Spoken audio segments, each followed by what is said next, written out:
अब इस क्वेश्चन में कह रहा है इफ 2 की पावर n माइनस 7 इंटू 5 की power n minus 4 equals to 1250 find the value of n। हमें n की वैल्यू निकालनी है।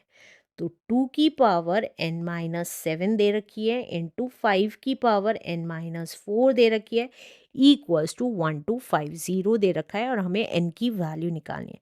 तो कैसे करेंगे? देखिए, हम सिंपली 2 की power n minus 7 as it is, 5 की power n minus 4 as it is, पहले हम इसका प्राइम फैक्टराइजेशन करेंगे इस वैल्यू का। तो 1250 का प्राइम फैक्टराइजेशन कर लेते हैं। तो 2 से गया, 2 6 ज़ा 12, 2 2 ज़ा 4, 2 5 ज़ा 10। अब 5 से जाएगा, 5 1 ज़ा 5, 5 2 ज़ा 10, 5 5 ज़ा 25। अगेन 5 से, 5 2 ज़ा 10, 5 5 ज़ा 25, 5 5 ज़ा 25 एंड 5 1 ज़ा 5। तो ये कितना आ गया? 2 एक बार आ रहा है तो 2 इंटू 5 4 टाइम्स आ रहा है तो 4। देखिए, 5 4 टाइम्स आ रहा है और 2 1 टाइम आ रहा है, राइट। अब इसको भी सेग्रीगेट कर लेते हैं। कैसे करेंगे? हमें पता है 2 की पावर n मल्टीप्लाई में पावर्स ऐड हो जाती हैं और 2 की पावर माइनस 7 इंटू 5 की पावर n इंटू 5 की power minus 4 equals to 2 into 5 की पावर 4।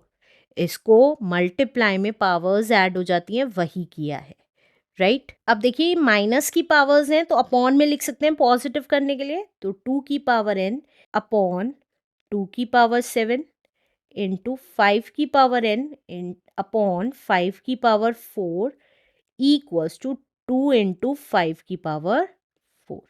अब ये दोनों डिवाइड में उधर जाके मल्टीप्लाई के हो जाएंगे, तो हम क्या लिख सकते हैं? 2 की पावर n इंटू 5 की power n equals to 2 into 5 की पावर 4 एज इट इज।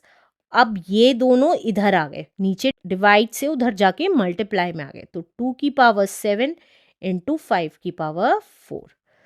अब क्या लिख सकते हैं? 2 की पावर n इंटू 5 की पावर n इक्वल्स टू, अब 2 की पावर मल्टीप्लाई में है तो पावर्स ऐड हो जाएंगी। यहाँ 1 थी, यहाँ 7, 1 प्लस 7 इज 8 इंटू 5 की पावर 4 प्लस 4 इज 8।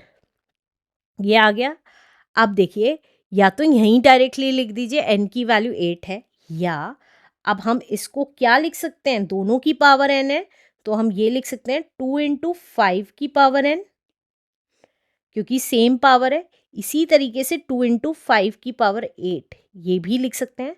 दोनों की पावर सेम थी तो बेस मल्टीप्लाई कर दिए, यहाँ पे भी बेस मल्टीप्लाई कर दिए क्योंकि पावर सेम थी। तो ये आ गया 10 की पावर n इक्वल्स टू 10 की पावर 8।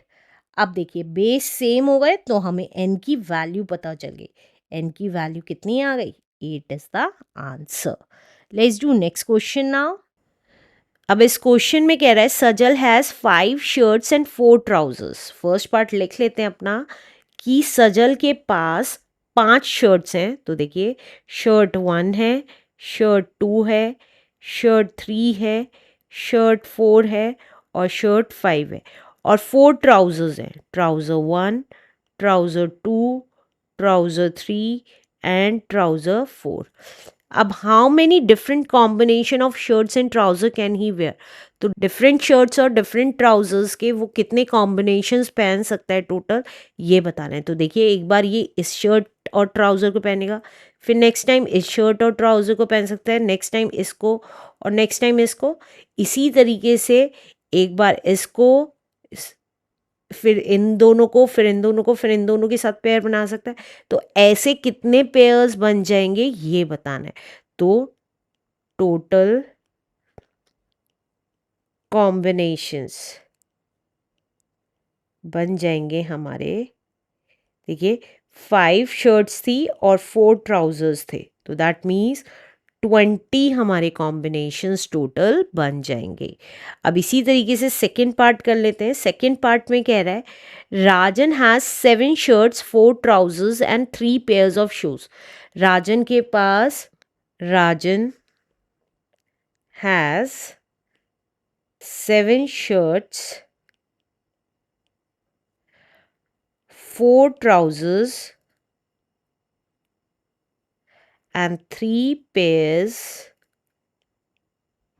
shoes, right. अब वो कह रहा है in how many different ways can he dress up, तो और कितने डिफरेंट वेज में वो ड्रेस्ड अप हो सकता है, तो total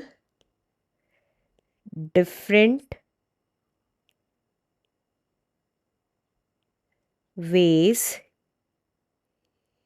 he can dressed up is equals to, तो देखिए इन तीनों को क्या कर देंगे, मल्टीप्लाई कर देंगे। अब जब मल्टीप्लाई कर देंगे उतने नंबर ऑफ डिफरेंट वेज वो ड्रेस्ड अप हो सकता है। तो ये कितना आ गया, 4 3 ज़ा 12, 12 7 ज़ा 84, 84 तरीकों से वो तैयार हो सकता है। Answer. Let's do next question now.